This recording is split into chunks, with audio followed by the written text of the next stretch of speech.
The day the madrassa begins with Sidi Hamza calling the adhan, waking us up. Allahu Akbar, Allahu Akbar. Ashhadu an la ilaha illallah. Ashhadu an la ilaha illallah. Right before we pray Fajr, we study our boards for at least 2 minutes because they say in the morning the brain is still fresh. Ashhadu anna Muhammadan Rasulullah. Allahu Akbar. Allahu Akbar. Allahu Akbar.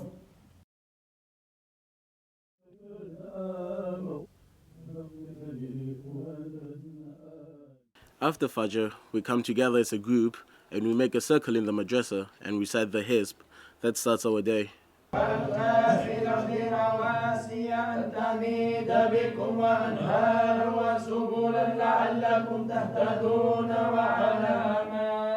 We're preserving the tradition of oral transmission in this madrasa in the same way that has been done for centuries in Al-Andalus and Al-Maghrib.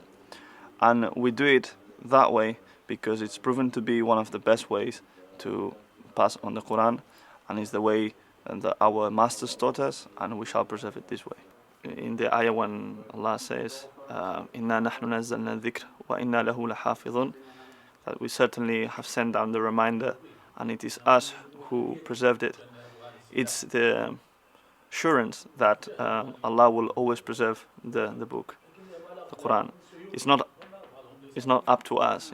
Allah has made that obligatory on Himself, so that will happen regardless whether we do it or someone else does it.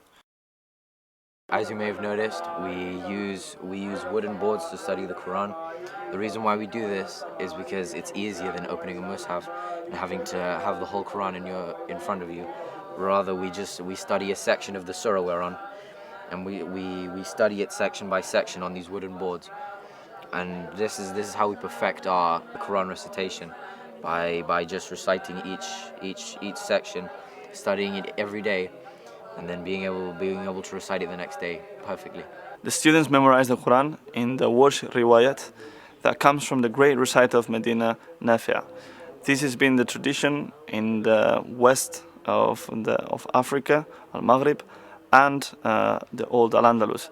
And since we're here, we preserve it this way. When you first get here, the Imam will give you a board. We've got tons of boards in the classroom. He'll give you a board, and he'll ask you where you are, how much you know, and he'll know how much to give you and how much to write for you. And basically, your board will be like your best friend, and you have to learn to love your board. You have to learn to love studying your board. It'll come in time. When you first come, but in time you'll learn, you'll pick it up, and in time you'll be learning like 2 thumans every day. The process of learning Quran starts with the clean board, and then we sit with Sidi Amar, who is our teacher, and the oral transmission begins there. Oral transmission begins by Sidi Amar reciting what we're going to learn next. Then we recite what is on the board over and over again until we learn what is there. Once a student has finished studying his board, he'll go and recite it to the Imam. And once the Imam says okay, once the Imam gives him the go, he goes and washes his board. We wash the board, we wash all the clay off, we wash all the ink off, and then we have just a board, just a clean board, like this, without the clay. And then while it's still wet, we'll get our clay, and then we'll rub it on the board, and then we'll smoothen it out so there are no little bumps, because then it's hard to write. We just smoothen it all out, and then we'll leave it out to dry. We'll leave it out to dry for about 15 minutes to 25 minutes. Once the clay is all dried up and the board is pretty much looking like this, then we draw our lines to write the Quran. We'll write Bismillahir Rahmanir Rahim in the surah we're on, and then the Imam will dictate for us. This is a typical Moroccan way of studying. They write the board, they wash it, they write it again the next day. عندما سألوني الإخوان على كيفية القراءة في قراءة وحفظ القرآن في العالم الإسلامي وخاصة في بلادنا المغرب العربي. المغرب العربي كيفية ما هي يعني فيها فوائد وفيها في واحد السر من أسرار الله الذي ورثناه عن الأجداد. كان على ما أنا رأيت يعني معظم أو ربما كثير كلهم من حفظة المغرب حفظوا من عن طريق الألواح. عن طريق حفظ الألواح فيها واحد الفائدة، فوائد تعاون للحفظ للرسوخ في الذهن في الحافظة. هي أولا تلقي عن شيخ القرآن، ما يفتي الشيخ معلم القرآن وهي شيخ القرآن. حقيقة كان الشيوخ القديمة يجمعون بين الشيخ التربية والقرآن. الآن ربما نقص في القرآن، شيوخ القرآن نقص في التربية، لكن كان الشيوخ الحمد لله للطرق الصوفية موجودة الحمد لله. الخير لا يزال في الأمة إن شاء الله موجودة. كان يتلقى التلميذ كما تلقينا عن أشياخ الإفتاء والكتابة، الإسماع الإصغاء والكتابة حركة باليد في اللوح.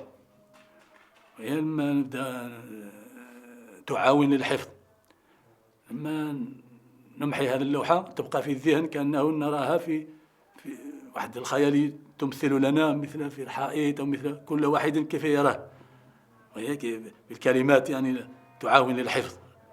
وهذا الحمد لله دخل علينا الطريقة كانت في الأندلس هكذا، والآن الحمد لله دخل مازال احنا نتابع هذا الكيفية وهذا الأشياء فيها حتى أوروبا الحمد لله الذي وفقنا الله المدرسة هذا في مايوركا، والحمد لله الألواح موجودين. الله يجازيهم جزاهم الله عنا خيرا يعني الذي أرسلوا لنا هذه الألواح فنعلم أولاد أوروبا وغيرهم من البلاد يعني شتى. وذلك على ما نرى الذي يكتب ويقرأ في اللوح يكون أسهل للحفظ من الذي يقرأ في المصحف فقط. ولهذا وكاين واحد السير عاود أن من الأشياخ واحد السير العظيم يعني في قراءة اللوح. ولهذا ورد عن بعض الصالحين يقولوا بقي علمان يعني ساريان في هذه الأمة، وهي علم السبحة وعلم اللوحة. We also do some farming here in the madrasa, and the reason why we do that is because most of our pupils, they come from an urban background, and so therefore they're very detached from nature and fitra. It is a good way for them to appreciate the food they eat, to appreciate the creation of Allah, how perfect it is, and also to be in close contact with nature, which brings about a healthier human being. When you work in the madrasa, you learn to value everything because you know how much work it takes.